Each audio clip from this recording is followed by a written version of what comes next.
pertanyaan. Mudah-mudahan tak ada bertanya tentang artis lagi. Trauma nampaknya bosan. Tidak. Saya mau menikah. Sebelum hari pernikahan saya tiba, Allah memberi saya cobaan hidup. Yang tadinya mapan, sekarang berputar 360. Biasa 180. Hingga kini nyaris tak memiliki apa-apa. Apa yang harus saya lakukan untuk menghadapi semua yang terjadi ini Pak Ustadz? Datanglah orang dililit utang menjumpai Nabi SAW. Ya Rasulullah, aku sudah putus asa. Kata Nabi, kau baca ini. Allahumma inni a'udzubika minal hammi wal azan wal ajzi wal kasal wal jubni wal bukhul wa dhala'id dain wa ghalabatir rijal. Allahumma inni a'udzubika minal hammi, jauhkan aku dari susah hati, wal hazan, kesulitan-kesulitan, wal ajzi, lemah, lesu, letoy, loyo, wal kasal, malas berusaha, wal jubni, pengecut, takut aja dengan orang, wal bukhul, pelit, kikir, kedekut, wa dhala'id daini, dililit utang, wa ghalabatir rijal, ditekan orang, dikuasai orang lain. Selamatkan aku dari ini. Doa kepada Allah, Allah turunkan bangkit semangat kerja, kerja engkau balik, kerja balik, cari rezeki. Idza qudiyatis shalah, kalau sudah selesai salat, fantashiru fil ard, bertebaran di atas muka bumi Allah. Wabtaghu min fadlillah. Kasih tahu sama dia, Adinda, rencana kita menikah kita pending dulu. Abang sekarang sedang tak ada duit sama sekali. Bang, masalah duit tak usah abang pikirkan. Abang datang aja, ajarkan surat Ar-Rahman, insya Allah ku terima. Wah, tapi sayangnya di sinetron aja yang gitu.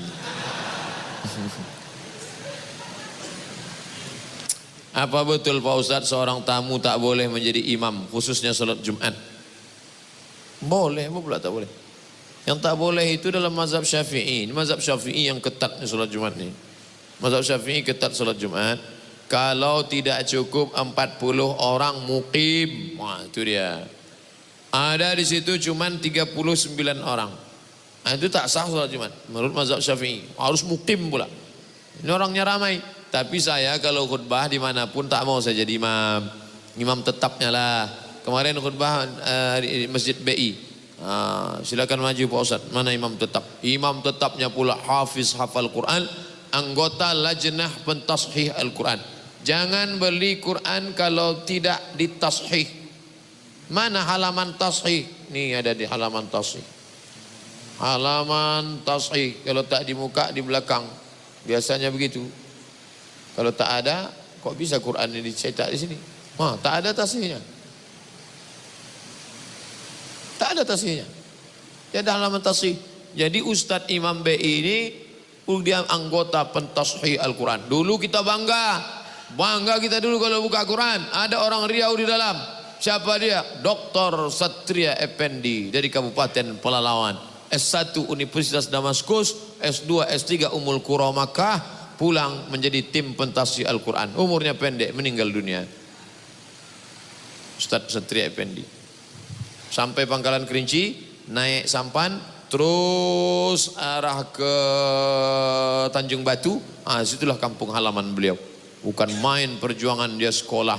Naik sampan dari Sungai Kampar ujung sana, terus sampai kemari. Sekolah ke Candung bersama Ustadz Bahtiar Daud. Barulah ke Suriah Damaskus, barulah ke Makkah. Pulang kebanggaan. Dipendek umurnya, barokah hidupnya. Nah, pentashih Al-Quran. Jadi saya persilakan dia hafiz Quran, beliau maju. Saya khotibnya saja. Ramai jamaah. Jadi tak perlu kita ragu. Saya mendoakan Ustaz keluarga sehat, dilindungi Allah siang dan malam. Amin. Ada orang mendoakan kita siang aja. Nah, ini siang dan malam. Lailau wa nahara. Apa hukumnya wanita sedang haid masuk masjid? Perempuan haid tak boleh masuk masjid. Perempuan haid tak boleh megang Quran. Tak boleh dia megang Quran. Tak boleh membawa Quran. Tak boleh buka Quran. Tak boleh baca Quran. Tak boleh tawaf. Tak boleh i'tikaf. Tak boleh puasa. Itulah maka masjid-masjid dulu ada terasnya, ada emperannya. Coba tengok Masjid Baitur Rahman Aceh. Ada terasnya. Masjid Raya Al-Masun Medan dekat Istana Maimun, ada terasnya. Masjid Sahabuddin Siak ada. masjid ini dulu, yang bangunan tua dulu. Coba pejamkan mata, bayangkan balik masjid tua dulu. Nampak saya terasnya. Ada depan. Ada terasnya dulu. Itu makanya arsitek yang bangun itu mesti paham fikih. Maka perempuan di teras itu dia duduk. Membaca Quran Pak Ustadz, mengulangi bacaan boleh. Ada ibu-ibu anak gadis hafal Quran 30 juz. Satu hari mesti diulang 2 juz. Kalau tak diulang lupa. 7 hari dia berhalangan, maaf cakap, maka 14 juz ulang. Cara ngulangnya diam aja.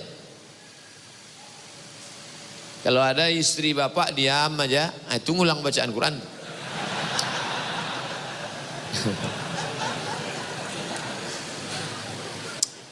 Apakah hadis Ustadz kita menyembah Allah, sholat memakai pakaian putih seperti kain kapan kita masuk kubur? Tak ada. Tak ada itu. Yang ada adalah sunnah mengikut Nabi, pakaian yang paling disukai Nabi putih, jubah Nabi putih. Kalau kita pakai pakaian putih, cepat nampak kotornya, kita ganti. Kalau kita pakaian tak putih, tak nampak kotor, kawan tak tahan. Oleh sebab itu bagus pakaian putih. Nabi SAW pakai putih. Jika kita setelah berwudu mandi wajib. Setelah mandi kita langsung akan salat wajib. Apakah kita wudhu sekali lagi? Tidak. Wudhu menghilangkan hadas kecil. Mandi menghilangkan hadas besar. Kalau hadas besar sudah hilang, untuk apa lagi hilangkan hadas kecil? Maka begitu Nabi sunnah. Pertama maaf cuci tangan. Supaya jangan sampai tangan yang kotor masuk ke dalam. Setelah itu membasuh kemaluan. Setelah itu berwudhu. Macam wudhu sholat, setelah itu baru mandi. Setelah mandi, sah sholat. Tapi rupanya dia ragu. Saya ragu Pak Ustadz. Kebetulan mandinya di kolam renang. Di setelnya pula terkentut dalam kolam. Suka dia menengok air berbuih-buih naik ke atas. Ya, ragu saya Pak Ustadz. Kalau ragu, da'ma ya ribuka ila mala ya ribuka. Maka berwudhu engkau setelah mandi. Naik ke atas, bilas. Karena air kolam itu macam-macam. Orang berkudis, orang berbisul, orang berkurap airnya semua. Tak pula diganti.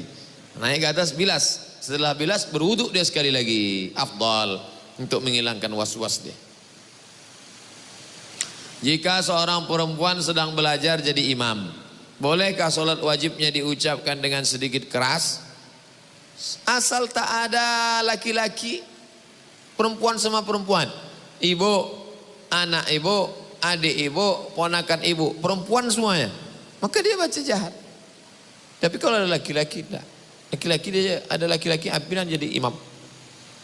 Saya ada lihat ceramah Ustadz di Instagram, Ustadz tet. Ini kalau disebut nanti kena sensor. Tentang azan yang tidak boleh lafaznya dipanjangkan, harus mengikuti sesuai mat tabi'i. Macam mana? Allahu Akbar, Allahu Akbar. Macam mana kalau tak hilang? Allahu Akbar, Allahu Akbar. Macam mana itu?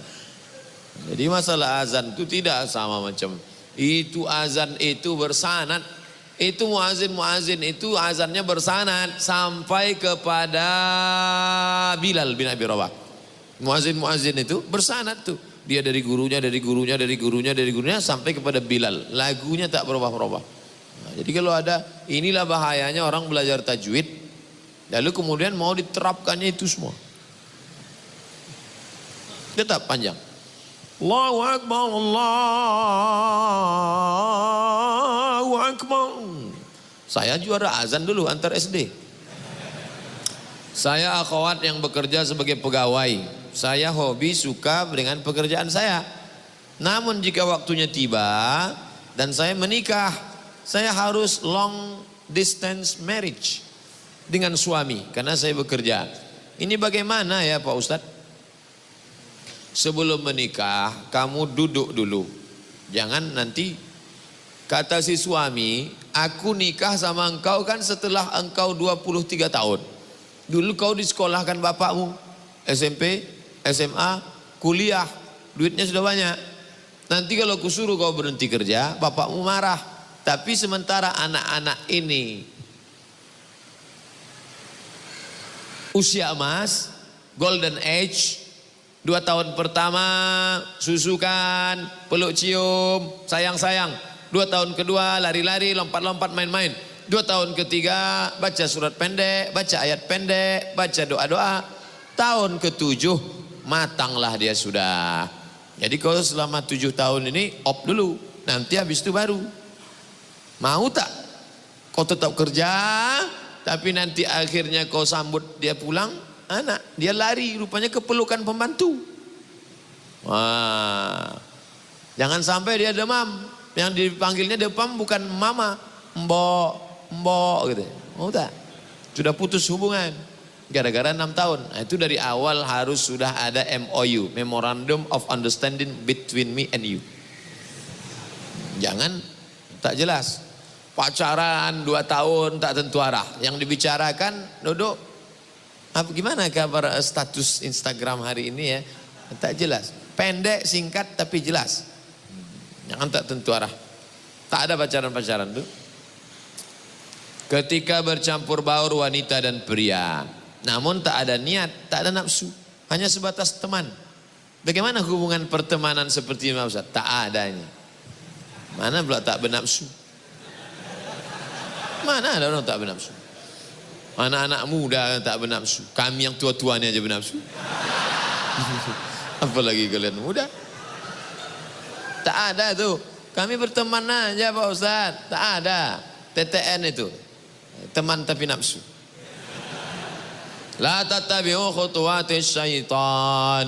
Jangan kau ikuti langkah-langkah setan. Jangan ikut-ikut langkah setan. Jangan ikut-ikut langkah setan. Setan tak pernah mengajak berzina. Ayo berzina, ayo berzina. Enggak.